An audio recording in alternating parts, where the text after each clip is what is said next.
안녕하세요. 저는 올해 45세인 박연경이라고 합니다. 지금부터 제가 겪은 믿기 어려운 일에 대해 말씀드리려고 해요. 혹시나 저와 비슷한 상황이 있으신 분들이 계시다면 조금이나마 도움이 되었으면 좋겠습니다. 5년 전 가을 제 인생에서 가장 끔찍한 날이었습니다. 남편 김성현이 부산 출장을 갔다가 돌아오지 못했거든요. 여보, 이번 출장은 좀 길어질 것 같아. 새로운 거래처랑 계약 건으로 며칠 더 있어야 할지도 모르겠어. 지수 학원 보내는 거 잊지 말고 너무 무리하지 마. 알겠어요. 근데 목소리가 좀 이상한데 괜찮아요? 몸살기라도 있는 거 아니에요? 아니야. 그냥 좀 피곤해서 그래. 금방 돌아갈 테니까 걱정하지 마. 우리 지수한테도 아빠가 곧 돌아간다고 전해줘. 그게 남편과 나눈 마지막 통화였습니다. 그 다음날 오후에 경찰서에서 전화가 왔어요. 혹시 김성현 씨의 가족분이신가요? 죄송하지만 서에 잠깐 나와주실 수 있으세요? 네? 무슨 일이세요? 저희 남편이 무슨 일이라도 있었나요? 전화로는 말씀드리기 어렵고요. 직접 오셔서 얘기하는 게 좋을 것 같습니다. 급하게 경찰서에 달려갔는데 그곳에서 들은 이야기는 정말 믿을 수가 없었어요. 김성현 씨가 어제 저녁 낙동강 근처를 걷다가 실족해서 강에 빠진 것으로 추정됩니다. 목격자의 신고로 119가 출동했지만 물살이 워낙 세서 구조에 실패했습니다. 그럼 저희 남편은 지금 어디에 있는 건가요? 병원에 있는 건가요? 죄송합니다. 아직 시신을 발견하지 못했습니다. 수색 작업을 계속 진행하고 있지만 강물이 바다로 흘러가는 지역이라 찾기가 쉽지 않을 것 같습니다.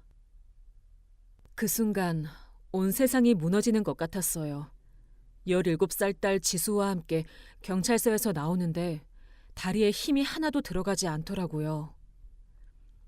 엄마, 아빠는 괜찮을 거야. 아빠가 수영 잘하잖아. 분명히 어딘가에서 살아 계실 거야. 그래, 우리 아빠는 강한 사람이니까 분명히 어딘가에서 우리를 기다리고 있을 거야. 하지만 속으로는 벌써 최악의 상황을 각오하고 있었어요. 며칠 후에 강 하류에서 성현의 옷가지와 신발이 발견되었거든요. 가장 큰 충격은 그 다음에 찾아왔습니다. 생명보험금을 받으려고 보험회사에 연락했는데 예상치 못한 답변을 들었어요. 죄송하지만 실종 상태로는 보험금 지급이 어렵습니다. 사망이 확정되어야 보험금을 받으실 수 있어요. 그럼 언제까지 기다려야 하는 건가요?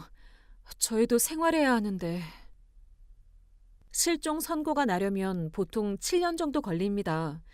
그 전에 시신이 발견되면 바로 지급 가능하지만 지금 상황으로는 7년이라니요. 그 긴 시간을 어떻게 버텨야 할까요? 성현의 회사에서 위로금으로 500만 원을 주긴 했지만 그걸로 무엇을 할 수 있었겠어요. 영경아, 정말 미안하다. 우리도 도와주고 싶지만 워낙 형편이 어려워서 성현이가 우리 집 전세금도 보증을 서준 상태라 지금 당장은 어떻게 해줄 수가 없어. 괜찮습니다. 제가 어떻게든 해보겠습니다. 결국 저 혼자서 지수를 키워야 하는 상황이 되었어요. 전업주부였던 제가 갑자기 생계를 책임져야 하니까 정말 막막했습니다. 그 후 5년 동안 정말 악착같이 살았어요. 새벽에는 마트에서 계산원 일을 하고 오후에는 동네 카페에서 아르바이트를 했습니다. 영경 씨, 오늘도 수고하셨어요. 그런데 다음 주부터 근무 시간을 좀 줄여야 할 것 같아요. 새로 들어온 아르바이트생들이 있어서. 매니저님, 제발 좀 다시 생각해 주세요. 저는 정말 이 일이 필요해요. 시간도 조정할 수 있고 더 열심히 하겠습니다. 미안해요. 저도 어쩔 수 없어요. 대신 다른 곳 소개해 드릴 테니까 너무 걱정하지 마세요. 한 달에 130만 원 정도 벌어서 월세 50만 원 내고 지수 학원비와 생활비 충당하기가 정말 빠듯했어요. 가끔 지수가 친구들과 놀러 가고 싶다고 하면 용돈을 줄 수가 없어서 미안해 죽겠더라고요. 엄마, 나 친구들이랑 영화 보러 가도 돼? 이번 주말에 새로 나온 영화가 있대. 지수야, 엄마가 미안해. 이번 달은 좀 빠듯해서 다음 달에 꼭 보자, 어? 괜찮아, 엄마. 나 집에서 TV 보는 게 더 좋아요. 엄마가 힘드시는 거 알아요. 이런 딸을 보면 가슴이 찢어지는 것 같았어요. 아빠 없이 자라는 것도 서러운데 경제적으로까지 힘들게 해서 정말 미안했거든요. 그렇게 힘들게 살던 어느 날 고향 친구 정혜진에게서 전화가 왔어요.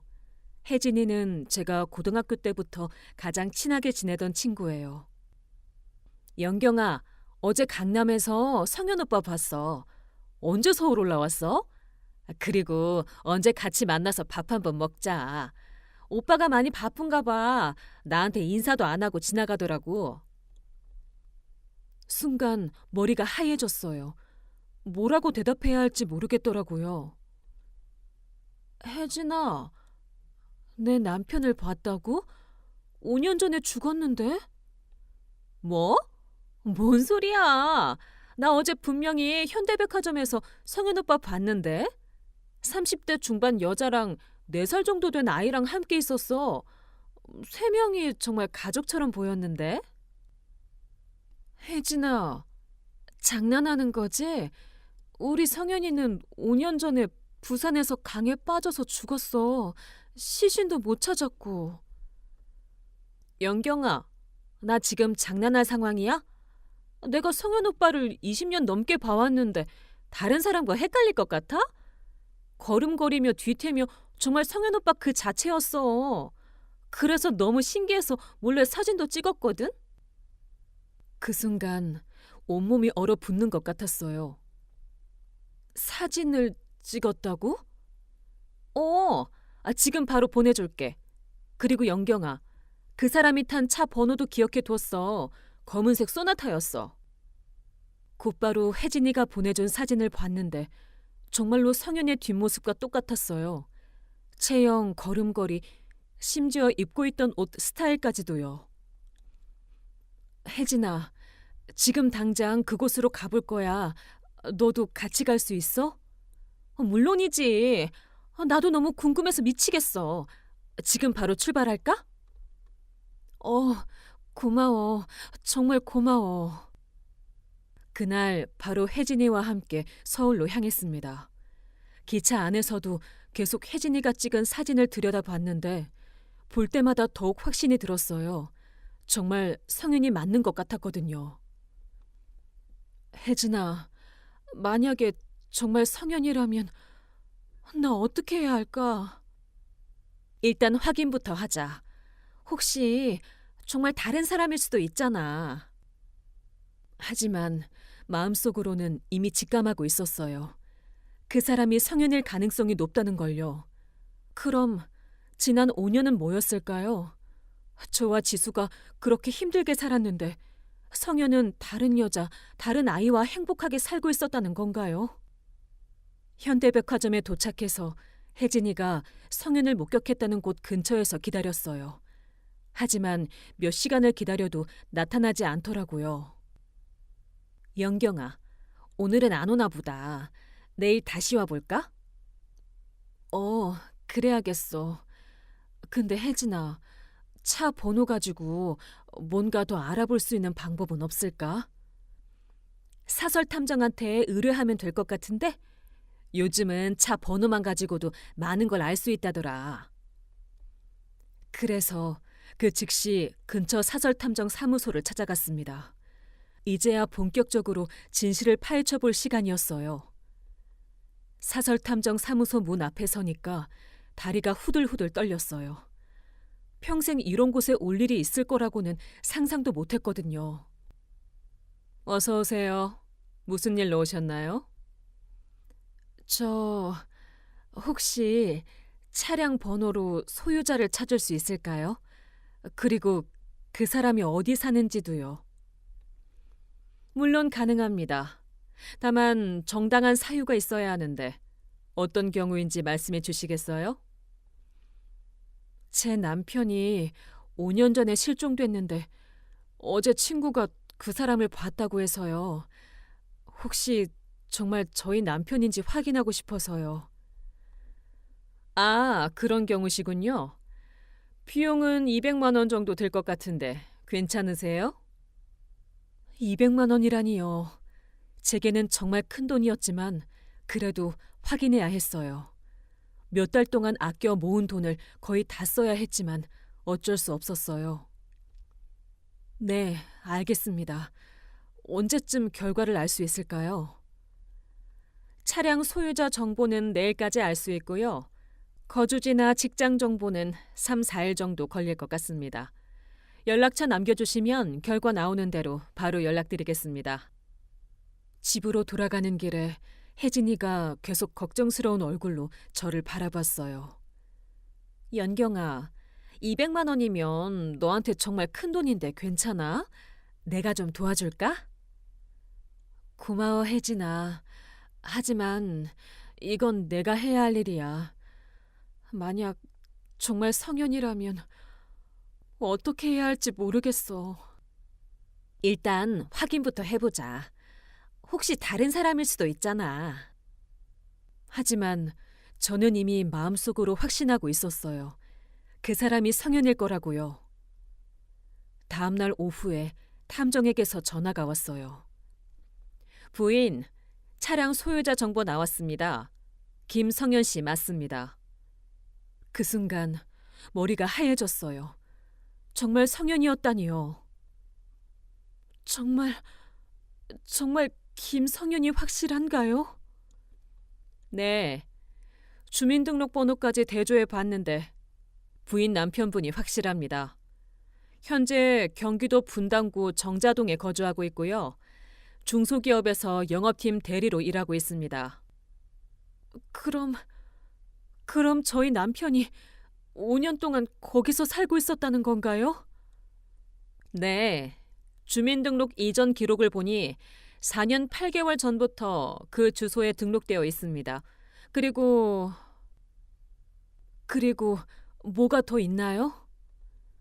최은영이라는 여성과 동거하고 있고 4세 남아가 있습니다. 아이 이름은 김민준이고요.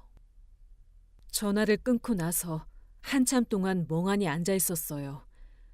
지수가 학교에서 돌아와서 저를 보고 깜짝 놀랄 정도로 제 얼굴이 하얗게 질려 있었나 봐요.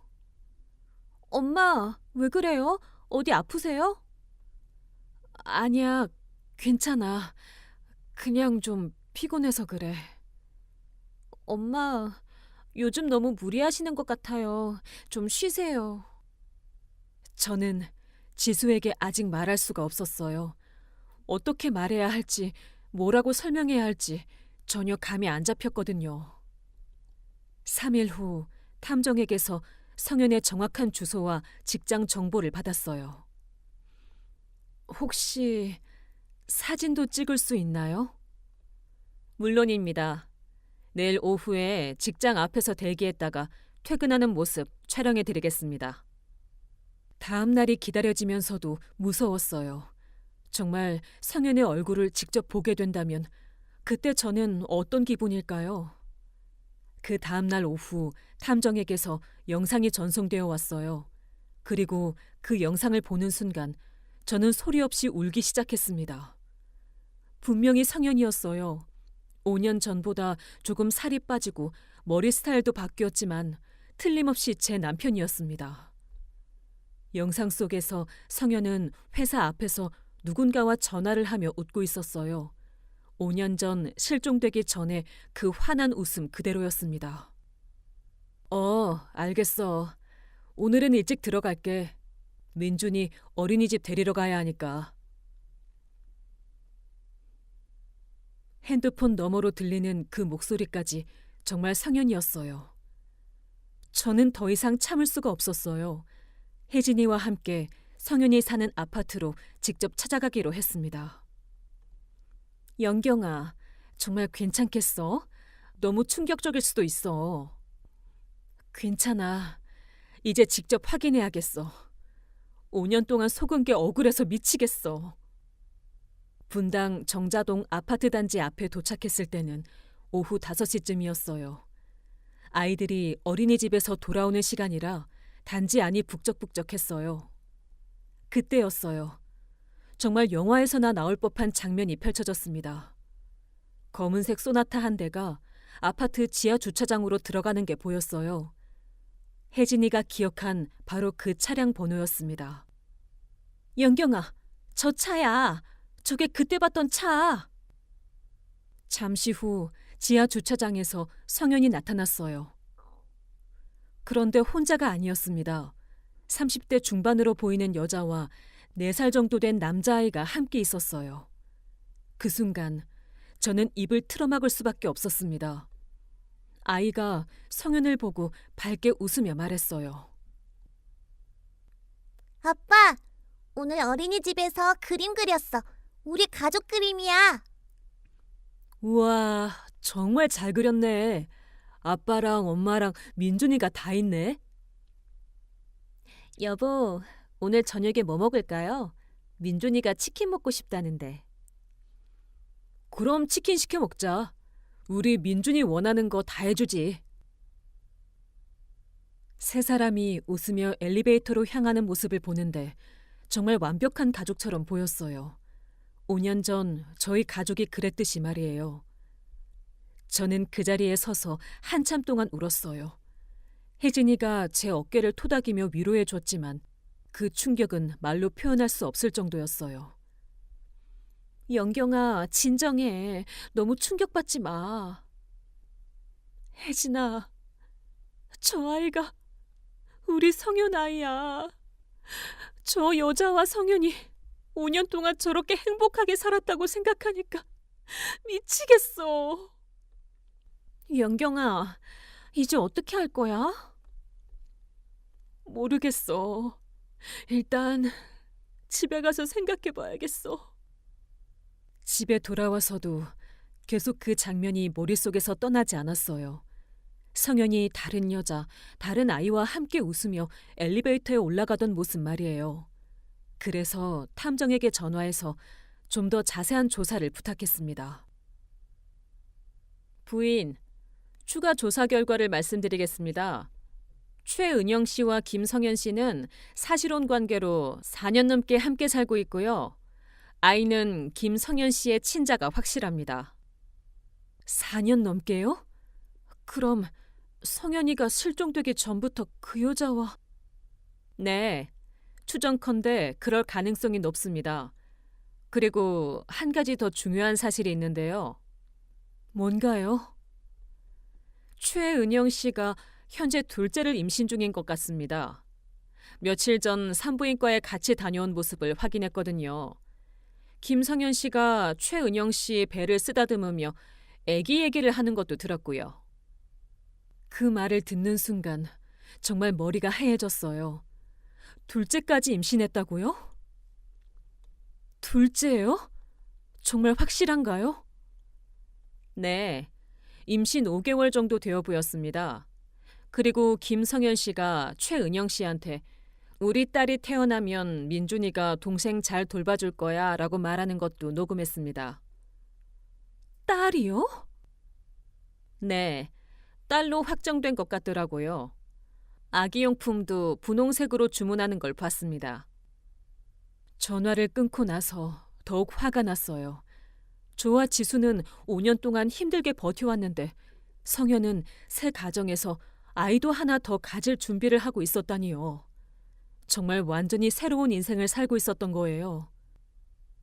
그리고 부인, 혹시 필요하시면 김성현 씨 직장 앞에서 퇴근 시간에 기다렸다가 직접 만날 수 있게 도와드릴 수도 있는데요. 정말 그럴 수 있나요? 네. 다만 공공장소에서만 가능하고요. 저희는 옆에서 상황을 지켜볼 뿐입니다. 어떻게 하시겠어요? 네, 부탁드릴게요. 이제 직접 만나서 얘기해야겠어요. 알겠습니다. 내일 오후 6시 30분경에 김성현 씨가 퇴근하니까 그 시간에 맞춰서 연락드리겠습니다. 그날 밤 지수에게 모든 걸 말했어요. 더 이상 숨길 수가 없었거든요. 엄마, 그게 정말이에요? 아빠가 정말 살아있어요? 그래, 지수야. 아빠가 살아있어. 그런데 다른 여자와 아이와 함께 살고 있고 그 여자가 지금 둘째도 임신했어. 둘째요? 그럼 아빠가 우리 완전히 잊고 새로운 가족을 만든 거예요? 그런 것 같아, 지수야. 엄마, 저 정말 화나요. 우리가 얼마나 힘들게 살았는데 아빠가 우리 걱정은 하나도 안 하고 새 가족이랑 행복하게 살고 있었다는 거잖아요. 저 아빠라고 부르기도 싫어요. 지수도 울기 시작했어요. 아빠가 살아있다는 기쁨보다는 배신감이 훨씬 더 큰 것 같았어요. 지수야, 엄마가 내일 아빠 만나서 직접 얘기해 볼게. 왜 그랬는지, 왜 우리를 버렸는지 다 물어볼 거야. 엄마, 아빠한테 우리가 얼마나 힘들었는지 꼭 말해주세요. 그리고 이제 우리한테 돌아올 생각은 없는지도 물어보세요. 만약 없다면 저희도 아빠 없이 잘 살 거라고 해주세요. 그렇게 결심했어요. 내일 성현을 만나서 모든 진실을 듣고 앞으로 어떻게 살아갈지 결정하겠다고 말이에요. 다음 날 오후 저는 성현의 직장 앞으로 향했습니다. 탐정이 미리 와서 대기하고 있었고 제가 도착하자 조용히 손짓으로 신호를 보냈어요.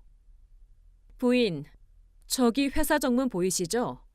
보통 6시 30분쯤에 나오시는데 오늘은 조금 늦을 것 같습니다.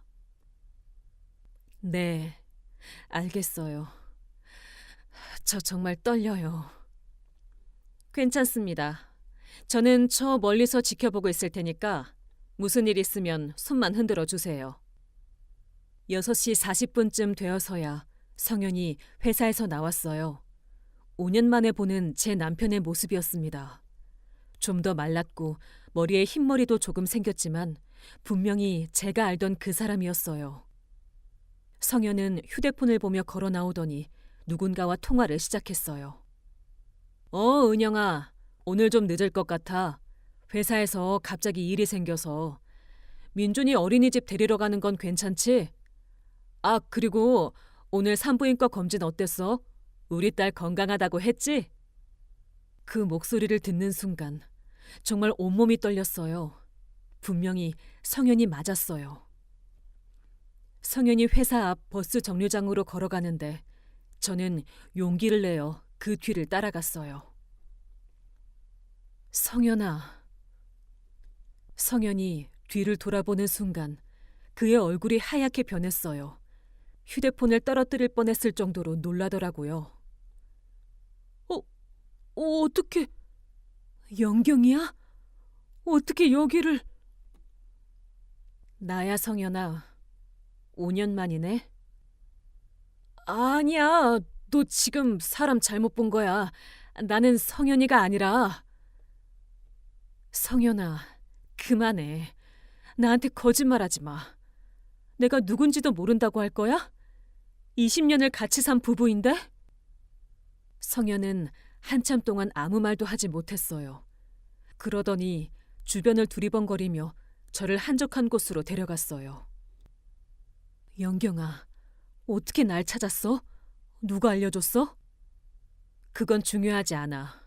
중요한 건 당신이 5년 동안 여기서 다른 여자, 다른 아이와 살았다는 거야. 도대체 왜 그런 거야? 왜 우리를 속였어? 영경아, 들어봐. 나도 어쩔 수 없었어. 그때 회사에서 횡령 혐의를 받고 있었거든. 감옥에 갈 수도 있는 상황이었어. 횡령? 그런 얘기는 처음 들어보는데? 너한테는 말 못했어. 걱정시키기 싫어서. 그런데 은영이가 그때 나를 도와줬어. 돈도 빌려주고 변호사도 구해주고. 그러다 보니까 정이 들었고. 정이 들었다고? 그래서 5년 동안 죽은 척하고 우리를 속인 거야? 아니야. 처음에는 정말 죽을 생각이었어. 강에 뛰어들려고 했는데 은영이가 말려서.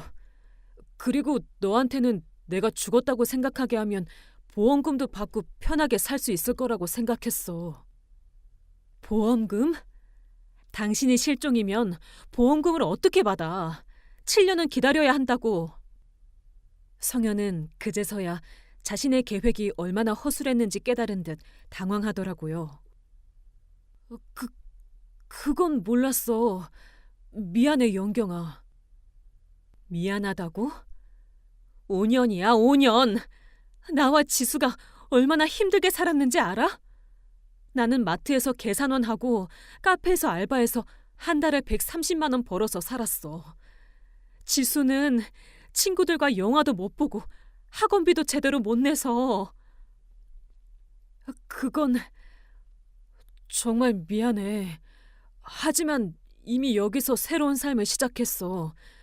은영이도 있고 민준이도 있고 은영이는 지금 둘째도 임신했고. 둘째? 그럼 정말 우리 가족은 완전히 잊고 새로운 가족 만든 거네? 영경아, 나도 처음에는 힘들었어. 하지만 시간이 지나다 보니까 여기서의 삶이 더 편해졌어. 은영이는 나를 이해해주고 민준이는 정말 귀엽고. 당신 정말 변했구나. 예전의 성현이라면 절대 그런 말 못했을 텐데. 사람은 변하는 거야. 그리고 솔직히 말하면 우리 결혼 생활도 그렇게 행복하지만은 않았잖아. 맨날 돈 때문에 싸우고 지수 교육비 때문에 스트레스 받고. 그 말을 듣는 순간 정말 화가 치밀었어요. 그게 내 잘못이야? 당신이 돈을 더 많이 벌지 못해서 그런 거 아니야? 그런데 지금은 다른 여자랑 잘 사니까 좋겠네. 영경아, 목소리 좀 낮춰. 사람들이 다 쳐다봐. 쳐다보면 어때? 당신이 부끄러운 짓 했으니까 쳐다보는 거잖아. 영경아, 제발. 이미 5년이나 지났어. 나도 새로운 삶을 살고 있고 너도 새로운 사람 만나서 행복하게 살아야지. 새로운 사람? 나는 5년 동안 당신만 생각하고 살았어. 혹시나 당신이 살아 돌아올까 봐 다른 남자는 쳐다보지도 않았는데 당신은 벌써 새 가족까지 만들어 놨네? 미안해. 정말 미안해. 그런데 영경아, 제발 부탁이 있어. 무슨 부탁? 은영이한테는 이 일 말하지 말아줘. 은영이는 내가 이혼한 줄 알고 있어. 만약 이 사실을 알게 되면 은영이가 나를 떠날지도 몰라. 뭐라고? 이혼했다고 거짓말까지 했다고? 그래야 은영이가 안심하고 나랑 살 수 있잖아. 영경아, 제발. 우리 일은 우리끼리 해결하자. 은영이와 아이들은 죄가 없어. 죄가 없다고? 당신이 유부남인 걸 알면서도 같이 산 여자가 죄가 없어? 은영이는 정말 모르고 있어. 제발 은영이한테만은 말하지 말아줘. 안 돼. 나는 모든 사람들이 다 알았으면 좋겠어. 당신이 얼마나 나쁜 놈인지. 영경아, 그럼 이렇게 하자. 내가 지수 대학 등록금은 보내줄게. 그리고 생활비도 매달 50만 원씩 줄 수 있어. 50만 원? 당신이 나를 거지로 보나? 5년 동안의 배신에 대한 대가가 고작 50만 원이야? 그럼 얼마나 줘야 해? 100만 원? 나도 여기서 살아야 하고 은영이랑 아이들 뒷바라지도 해야 해서 그렇게 많이는 못 줘. 당신 정말 뻔뻔하다. 나는 돈이 문제가 아니야. 당신이 왜 그랬는지, 우리 가족을 왜 버렸는지가 궁금한 거야. 이미 다 말했잖아. 나도 새로운 삶을 살고 싶었어. 그리고 솔직히 은영이가 너보다 나를 더 잘 이해해줘. 그 순간 정말 뺨을 때리고 싶었지만 참았어요. 알겠어. 이제 알겠어. 당신이 어떤 사람인지 확실히 알겠어. 나는 변호사한테 상담받아 볼 거야. 위자료라도 받아야겠어. 위자료? 영경아, 우리 아직 이혼 안 했잖아. 그리고 내가 죽은 걸로 되어 있는데 위자료를 어떻게... 그건 내가 알아서 할 일이야. 당신은 이제 내 남편이 아니야. 그리고 지수 아빠도 아니고. 영경아, 그렇게 말하지 마. 지수는 내 딸이잖아. 딸? 5년 동안 생일 선물 하나 안 보내고 안부 한 번 안 물어본 사람이 무슨 딸 타령이야? 지수는 이제 당신이 죽었다고 생각하고 있어. 그리고 앞으로도 그렇게 생각할 거야. 영경아, 이제 나한테 말 걸지 마. 그리고 혹시 집으로 찾아오면 경찰 불러버릴 거야. 그렇게 말하고 돌아서는데 성윤이 뒤에서 불렀어요. 영경아, 정말 미안해. 나도 힘들었어. 하지만 저는 뒤돌아보지 않았어요. 이제 정말 끝이라는 생각이 들었거든요. 집으로 돌아오는 길에 탐정에게 전화했어요. 탐정님, 이제 변호사를 소개해 주실 수 있나요? 법적으로 대응해야겠어요. 네, 이런 사건 전문으로 하는 변호사가 있습니다. 내일 소개해 드리겠습니다. 집에 도착해서 지수에게 모든 걸 얘기했어요. 엄마, 아빠가 정말 그런 말을 했어요? 새 가족이 더 좋다고? 지수야. 아빠는 이제 정말 우리와 다른 사람이야. 엄마, 나는 그런 아빠 필요 없어요. 우리 둘이서 잘 살아요. 그렇게 저희는 법적으로 대응하기로 결심했어요. 이제 정말 새로운 시작을 해야 할 때였습니다. 다음 날 탐정이 소개해준 변호사 사무실을 찾아갔어요. 이혼 전문 변호사인 김 변호사였는데 제 사정을 듣더니 고개를 끄덕이더라고요. 부인, 남편분이 5년간 가정을 유기하고 다른 여자와 사실혼 관계를 맺었다면 위자료 청구가 충분히 가능합니다. 다만 형사 처벌은 어렵고 민사소송으로 가야 할 것 같네요. 그런데 혹시 남편분이 실종 신고 상태에서 어떻게 직장 생활을 하고 있는 건지 궁금하네요.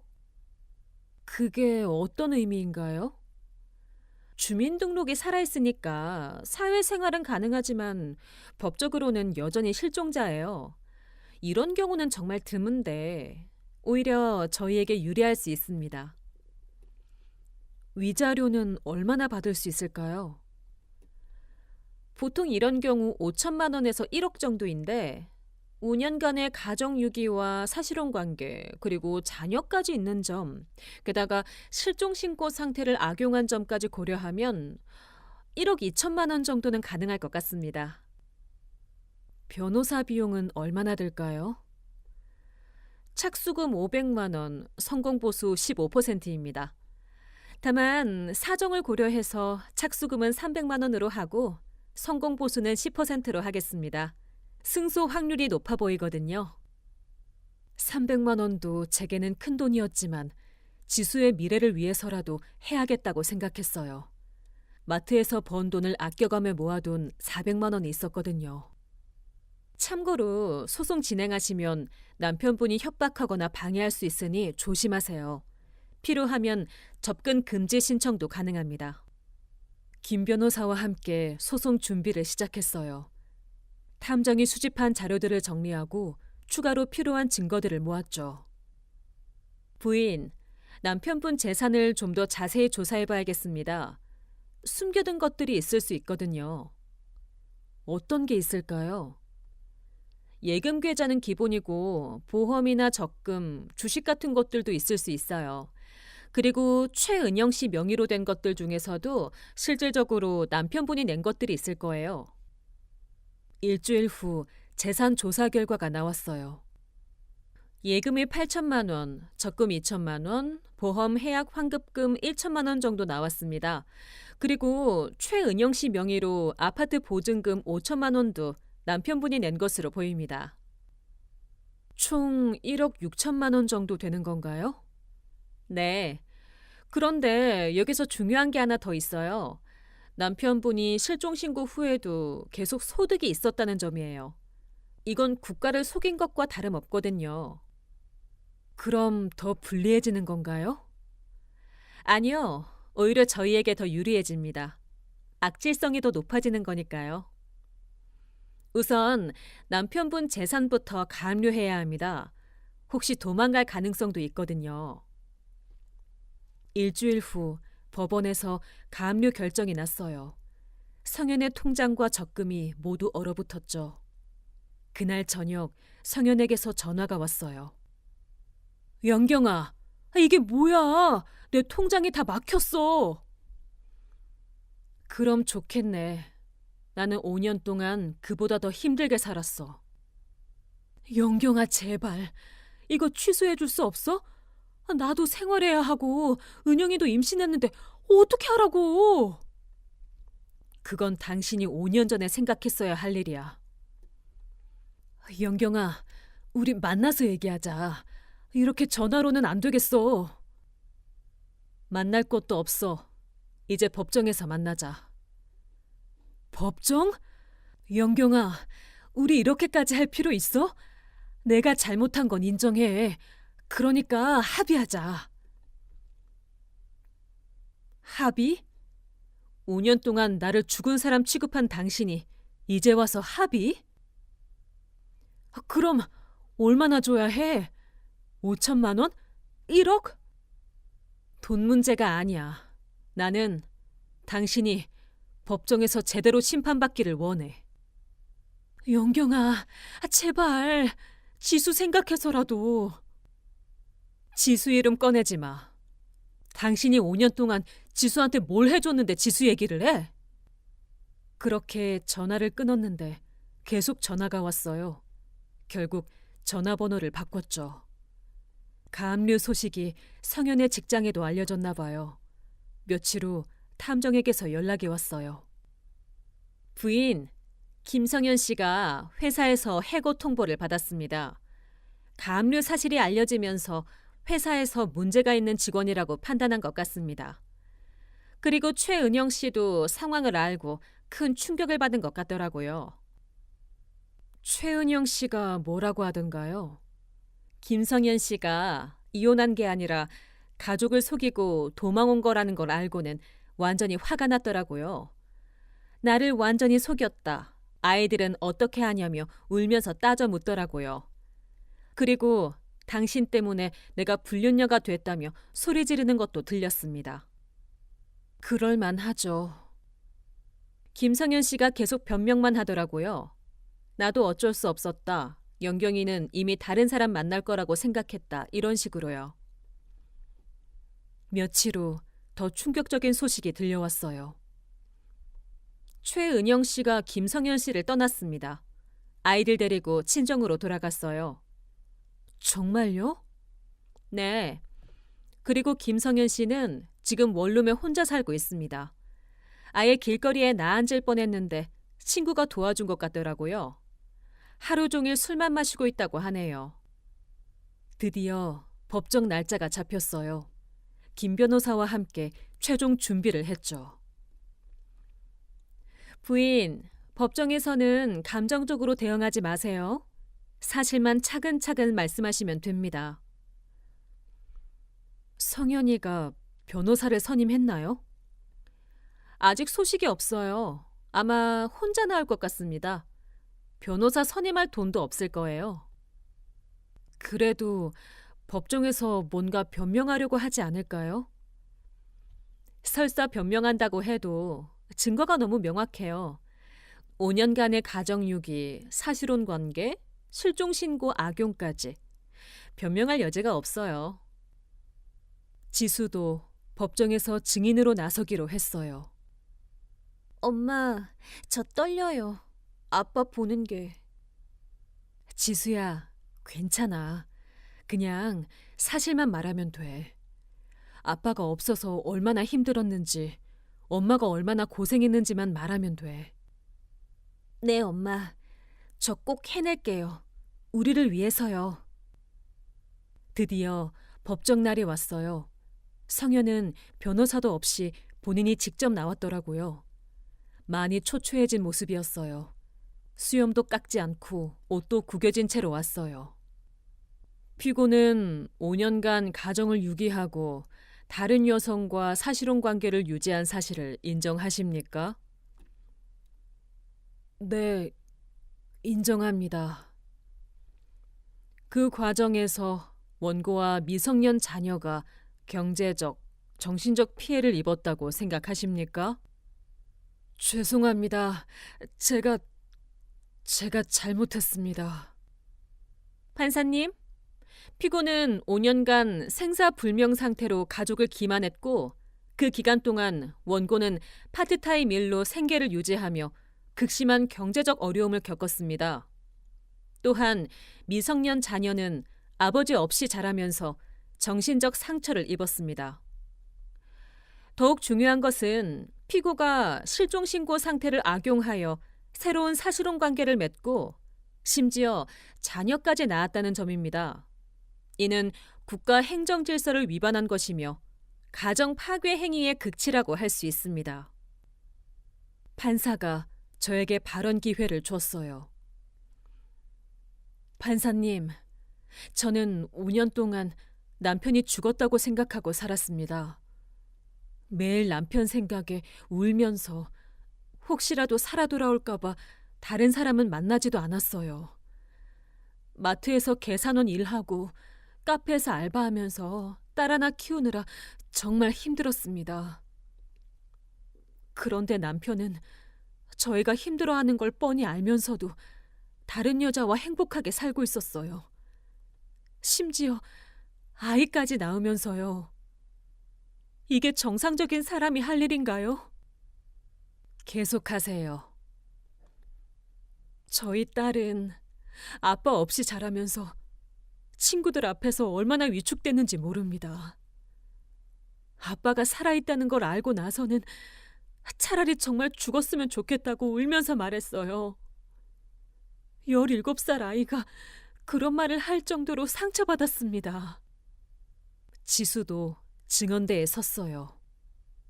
판사님, 저는 5년 동안 아빠를 그리워했어요. 친구들은 아빠와 놀러 다니고 아빠가 용돈도 주고 그러는데 저는 엄마 혼자 의지해야 했어요. 엄마가 2개 일하면서 힘들어하는 모습 보는 게 너무 괴로웠어요. 그런데 아빠는 저희 걱정은 하나도 안 하고 다른 가족이랑 행복하게 살고 있었어요. 저는 이제 아빠가 아니라고 생각해요. 진짜 아빠라면 그렇게 할 수 없어요. 지수가 울면서 증언하는 모습을 보니까 성현도 고개를 떨구고 있었어요. 판사가 성현에게 물었어요. 피고, 할 말 있으면 하십시오. 판사님, 저도 어려운 상황이었습니다. 회사에서 문제가 생겨서. 하지만 제가 잘못한 건 맞습니다. 변명하고 싶지 않습니다. 다만 제가 지금 직장도 잃고 갈 곳도 없어서 위자료를 한 번에 다 드리기는 어려울 것 같습니다. 그것은 본인이 자초한 일입니다.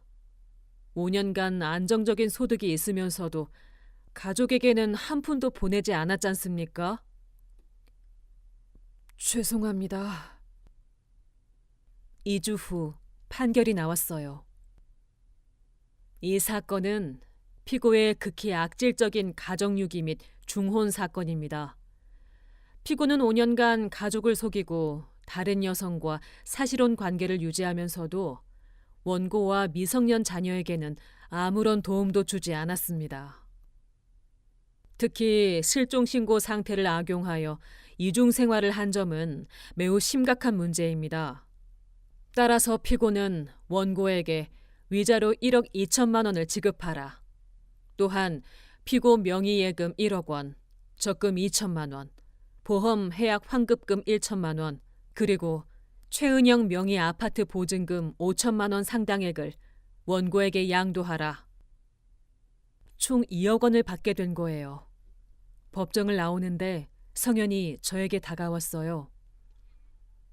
영경아, 내가 정말 잘못했어. 용서해 줄 수 없을까? 이제 와서 용서? 5년 늦었어. 지수라도 한 번만 만날 수 있을까? 내가 잘못했다고 사과하고 싶어. 안 돼. 지수는 이미 당신을 아빠가 아니라고 생각하고 있어. 그리고 앞으로도 그럴 거야. 영경아, 나도 많이 후회하고 있어. 정말 미안해. 후회는 5년 전에 했어야 해. 이제 그만해. 우리는 이제 남남이야. 내가 위자료는 분할로라도 꼭 드릴게. 그리고 지수 대학 등록금도. 그런 건 필요 없어. 우리는 우리가 알아서 할 거야. 영경 씨, 이제 가시죠. 더 이상 대화할 필요 없어요. 판결 후 받은 돈으로 저는 작은 카페를 하나 차리기로 했어요. 지수와 함께 카페 자리를 알아보러 다녔죠. 엄마, 여기 어때요? 대학교 근처라서 손님들도 많을 것 같은데. 그래, 여기 좋다. 전철역도 가깝고. 카페 준비하면서 지수와 이런저런 얘기를 많이 했어요. 엄마, 아빠 생각 안 나요? 가끔은 나지. 하지만 이제는 미움보다는 그냥 불쌍하다는 생각이 들어. 저도 처음에는 정말 미웠는데 법정에서 아빠 모습 보니까 너무 초라하더라고요. 우리를 버린 대가를 혼자 다 치르고 있는 것 같아서. 그래, 지수야. 사람이 잘못하면 반드시 대가를 치르게 되어 있어. 엄마, 우리는 이제 정말 행복해질 수 있을까요? 물론이지. 이제 시작이야. 새 출발 카페 개업 준비에 한 달이 걸렸어요. 인테리어도 예쁘게 하고 메뉴도 정성스럽게 준비했죠. 엄마, 카페 정말 예쁘다. 여기서 공부도 할 수 있겠어요. 그래, 지수야. 이제 우리도 새로 시작하는 거야. 개업 첫날 손님이 생각보다 많이 왔어요. 대학생들, 직장인들, 동네 주민들까지 다양했죠. 사장님, 커피 정말 맛있어요. 여기 자주 올게요. 감사합니다. 더 맛있게 만들도록 노력할게요. 지수도 방과 후에는 카페에 와서 공부하고 가끔 손님 응대도 도와줬어요. 어서 오세요. 뭘 도와드릴까요? 아, 이 친구가 사장님 딸이에요? 정말 예쁘네요. 네, 저희 딸이에요. 공부도 잘하고 엄마 일도 도와주는 착한 아이예요. 카페 개업 3개월 후 매출도 꽤 안정되었고 단골 손님들도 많이 생겼어요. 사장님, 여기 분위기 정말 좋아요. 커피도 맛있고. 감사해요. 손님들이 좋아해 주셔서 정말 기뻐요.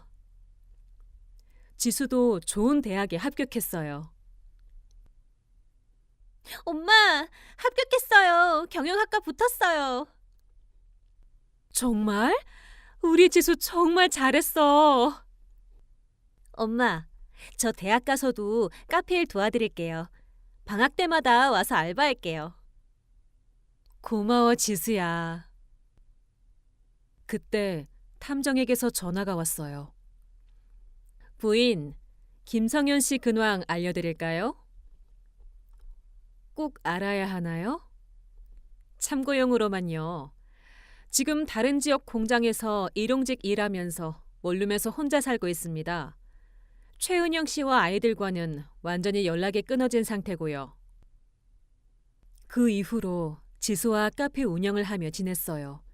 지수는 대학교 4학년이 되어 취업 준비를 하고 있고 저희 카페는 이제 동네에서 유명한 맛집이 되었어요. 엄마, 저 대기업 인턴 합격했어요. 정말? 축하해, 지수야. 엄마 덕분에 여기까지 올 수 있었어요. 정말 고마워요. 어느 날 카페에서 일하다가 탐정에게서 마지막 연락이 왔어요. 부인, 김성현 씨 마지막 근황 알려드릴게요. 더 이상은 조사하지 않겠지만. 어떻게 되었나요? 공장에서 사고가 났는데 다행히 큰 부상은 없었답니다. 하지만 그 일로 일자리를 잃고 지금은 다른 지역으로 이사했어요. 아마 앞으로는 연락 오지 않을 것 같습니다. 그렇군요. 부인은 정말 잘 사시는 것 같아 보기 좋습니다. 그때 저한테 의뢰하신 게 정말 잘한 일이었네요. 네, 정말 감사했어요. 5년이 지난 지금 저는 이 모든 일을 겪게 된 걸 오히려 다행이라고 생각해요.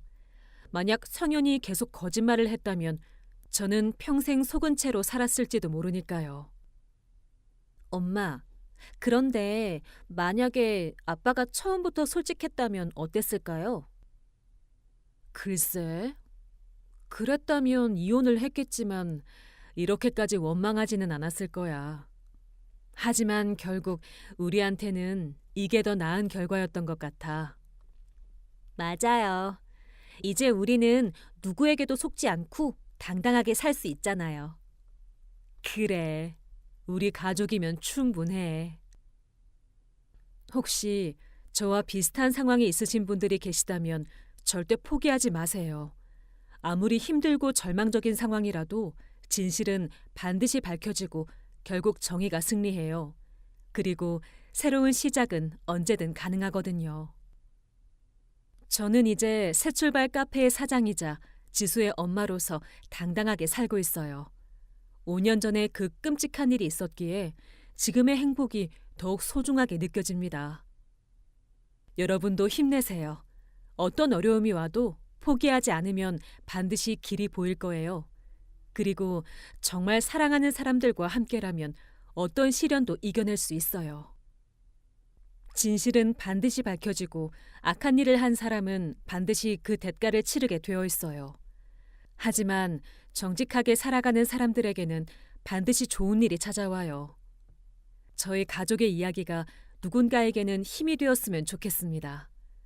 어려운 상황에 계신 분들도 꼭 행복한 결말을 맞이하시길 진심으로 바랍니다. 지금까지 제 이야기를 들어주셔서 감사합니다.